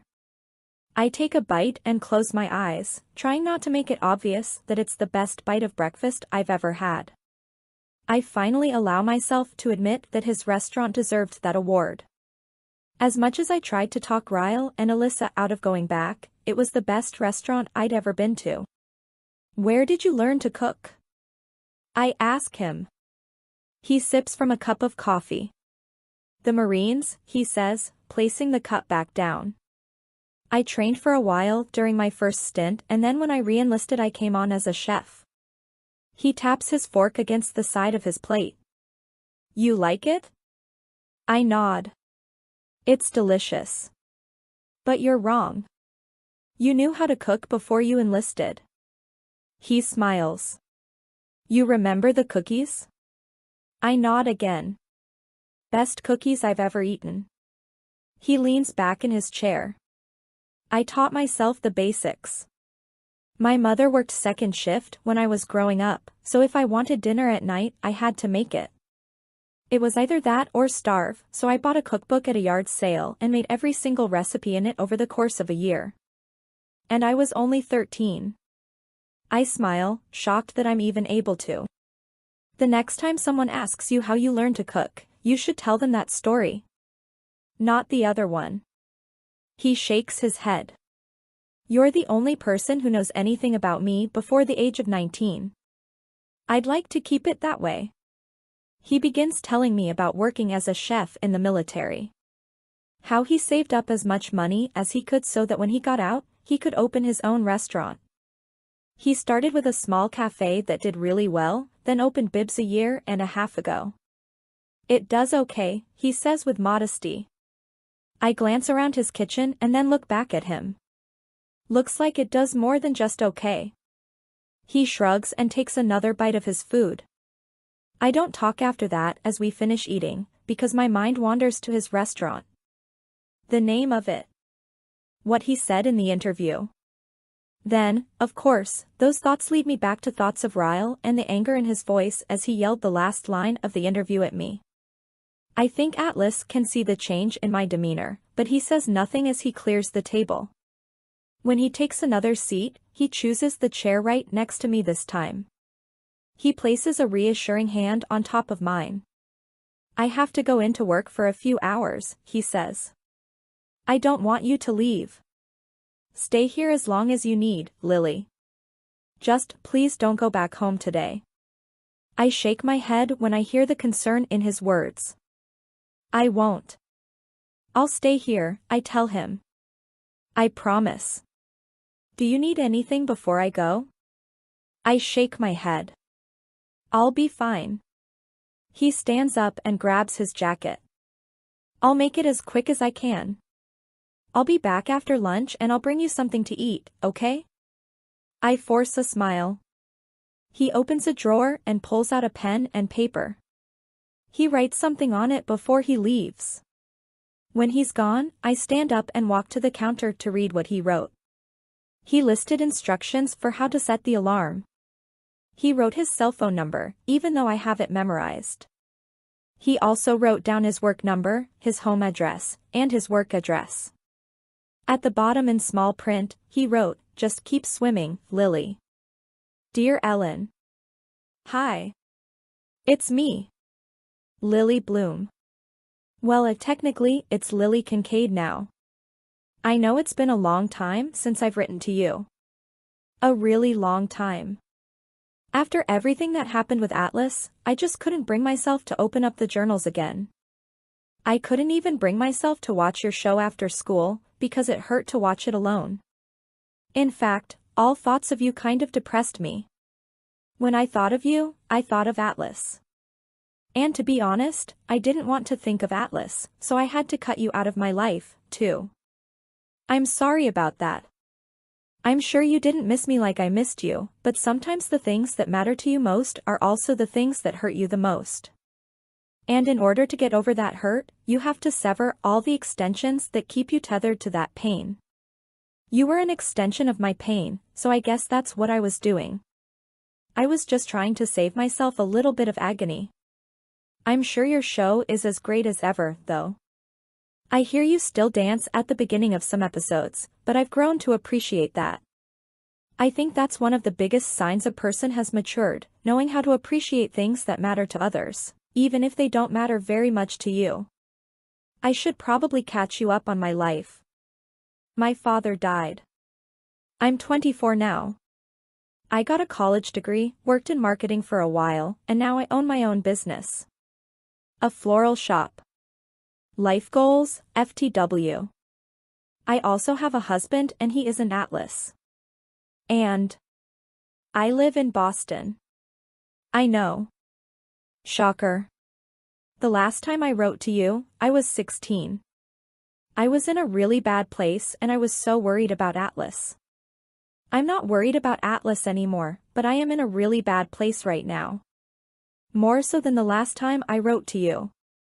I'm sorry, I don't seem to need to write to you when I'm in a good place. You tend to only get the shit end of my life, but that's what friends are for, right? I don't even know where to start. I know you don't know anything about my current life or my husband, Ryle. But there's this thing we do where one of us says naked truth, and then we're forced to be brutally honest and say what we're really thinking. So, a naked truth. Brace yourself. I am in love with a man who physically hurts me. Of all people, I have no idea how I let myself get to this point. There were many times growing up I wondered what was going through my mother's head in the days after my father had hurt her. How she could possibly love a man who had laid his hands on her. A man who repeatedly hit her. Repeatedly promised he would never do it again.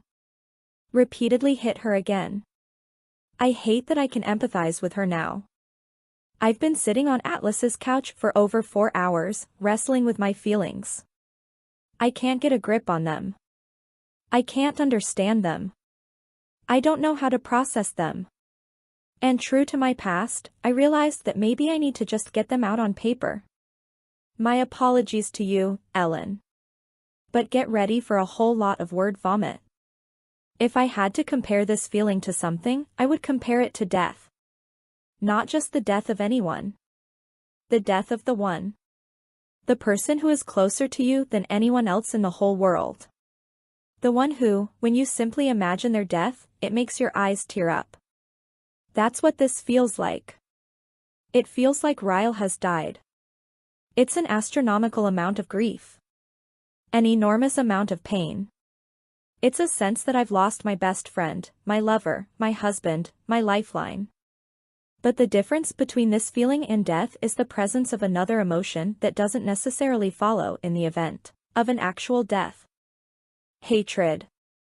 I am so angry at him, Ellen. Words can't express the amount of hatred I have for him. Yet somehow, in the midst of all my hatred, there are waves of reasoning that flow through me. I start to think things like, but I shouldn't have had the magnet. I should have told him about the tattoo from the beginning. I shouldn't have kept the journals. The reasoning is the hardest part of this. It eats at me, little by little, wearing down the strength my hatred lends to me. The reasoning forces me to imagine our future together, and how there are things I could do to prevent that type of anger. I'll never betray him again. I'll never keep secrets from him again. I'll never give him reason to react that way again. We'll both just have to work harder from now on. For better, for worse, right? I know these are the things that once went through my mother's head. But the difference between the two of us is that she had more to worry about. She didn't have the financial stability that I have. She didn't have the resources to leave and give me what she thought was a decent shelter. She didn't want to take me away from my father when I was used to living with both parents. I have a feeling reasoning really kicked her ass a time or two. I can't even begin to process the thought that I'm having a child with this man. There is a human being inside of me that we created together. And no matter which option I choose, whether I choose to stay or choose to leave, either are choices I would wish upon my child. To grow up in a broken home or an abusive one. I've already failed this baby in life, and I've only known about his or her existence for a single day. Ellen, I wish you could write back to me. I wish that you could say something funny to me right now, because my heart needs it. I have never felt this alone. This broken. This angry. This hurt. People on the outside of situations like these often wonder why the woman goes back to the abuser. I read somewhere once that 85% of women return to abusive situations. That was before I realized I was in one, and when I heard that statistic, I thought it was because the women were stupid. I thought it was because they were weak. I thought these things about my own mother more than once. But sometimes the reason women go back is simply because they're in love. I love my husband, Ellen. I love so many things about him. I wish cutting my feelings off for the person who hurt me was as easy as I used to think it would be. Preventing your heart from forgiving someone you love is actually a hell of a lot harder than simply forgiving them. I'm a statistic now. The things I've thought about women like me are now what others would think of me if they knew my current situation. How could she love him after what he did to her? How could she contemplate taking him back? It's sad that those are the first thoughts that run through our minds when someone is abused. Shouldn't there be more distaste in our mouths for the abusers than for those who continue to love the abusers? I think of all the people who have been in this situation before me. Everyone who will be in this situation after me. Do we all repeat the same words in our heads in the days after experiencing abuse at the hands of those who love us? From this day forward, for better, for worse, for richer, for poorer, in sickness and health, until death do us part. Maybe those vows weren't meant to be taken as literally as some spouses take them. For better, for worse. Fuck that shit. Lily. Chapter 26. I'm lying on Atlas's guest bed, staring up at the ceiling. It's a normal bed. Really comfortable, actually. But it feels like I'm on a water bed. Or maybe a raft, adrift at sea. And I scale over these huge waves, each of them carrying something different. Some are waves of sadness. Some are waves of anger. Some are waves of tears. Some are waves of sleep. Occasionally, I'll place my hands on my stomach and a tiny wave of love will come. I have no idea how I can already love something so much, but I do. I think about whether or not it'll be a boy or a girl and what I'll name it. I wonder if it will look like me or Ryle. And then another wave of anger will come and crash down on that tiny wave of love.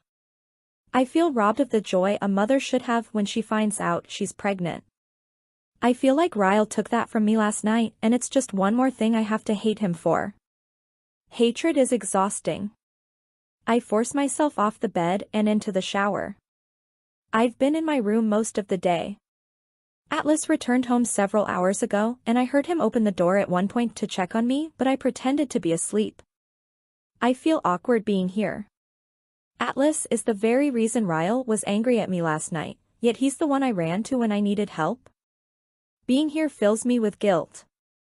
Maybe even a little bit of shame, as though my calling Atlas lends credibility to Ryle's anger. But there's literally nowhere I can go right now. I need a couple of days to process things, and if I go to a hotel, Ryle could track the credit card charge and find me. He'd be able to find me at my mother's. At Alyssa's. At Lucy's. He's even met Devin a couple of times and would more than likely go there, too. I can't see him tracking down Atlas, though. Yet. I'm sure if I go a week avoiding his calls and texts, he'll look everywhere he can possibly look to find me. But for now, I don't think he would show up here. Maybe that's why I'm here. I feel safer here than anywhere else I could possibly go. And Atlas has an alarm system, so there's that. I glance at the nightstand to look at my phone. I skip over all the missed texts from Ryle and open the one from Alyssa. Alyssa, hey, Aunt Lily. They're sending us home tonight. Come see us tomorrow when you get home from work. She sent a picture of her and Riley, and it makes me smile. Then cry. Damn these emotions. I wait until my eyes are dry again before I walk into the living room. Atlas is sitting at his kitchen table, working on his laptop. When he looks up at me, he smiles and closes it. Hey. I force a smile and then look in the kitchen. Do you have anything to eat? Atlas stands up quickly. Yeah, he says. Yeah, sit down. I'll get something ready for you. I take a seat on the couch as he works his way around the kitchen. The television is on, but it's muted. I unmute it and click on the DVR.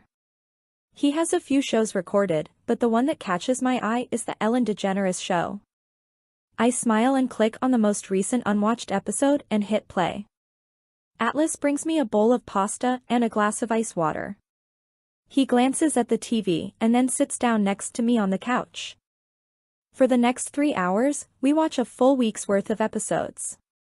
I laugh out loud 6 times.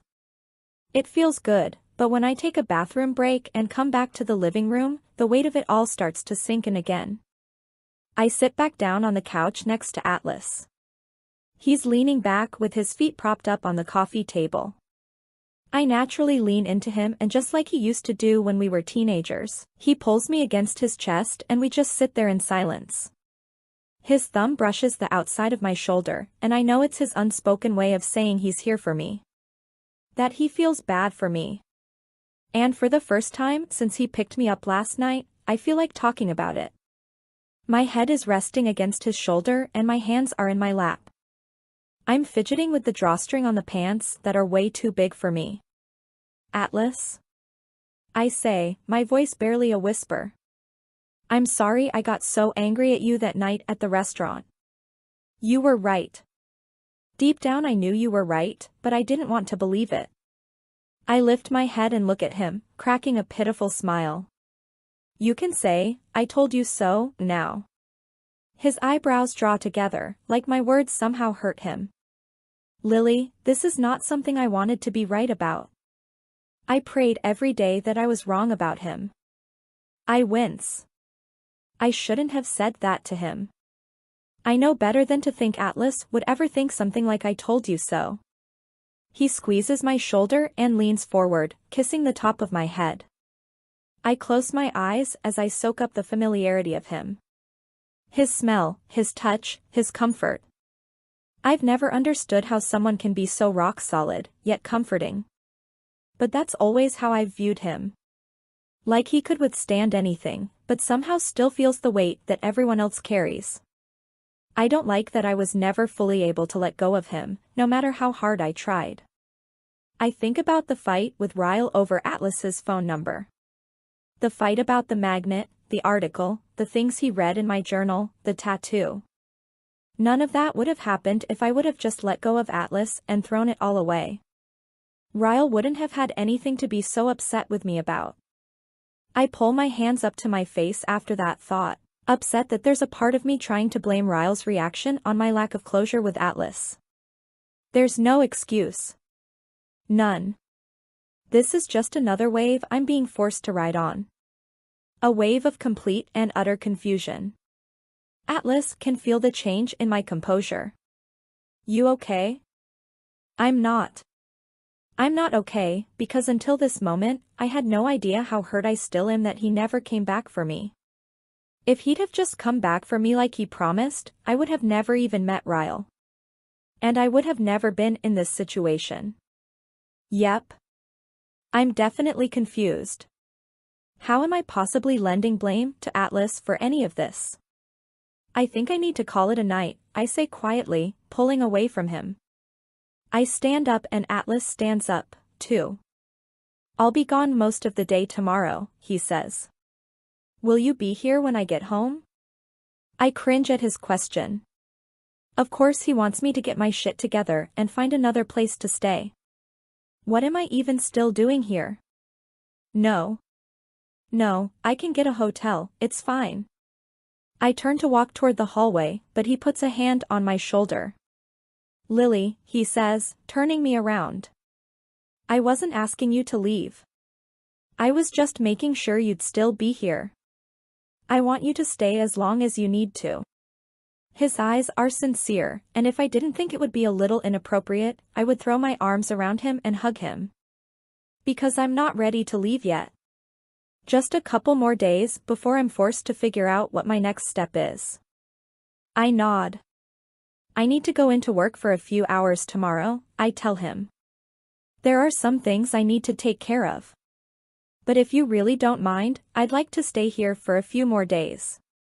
I don't mind, Lily. I'd prefer it. I force a smile and then head to the guest bedroom. At least he's giving me a buffer before I'm forced to confront everything. As much as his presence in my life confuses me right now, I've never been more thankful for him.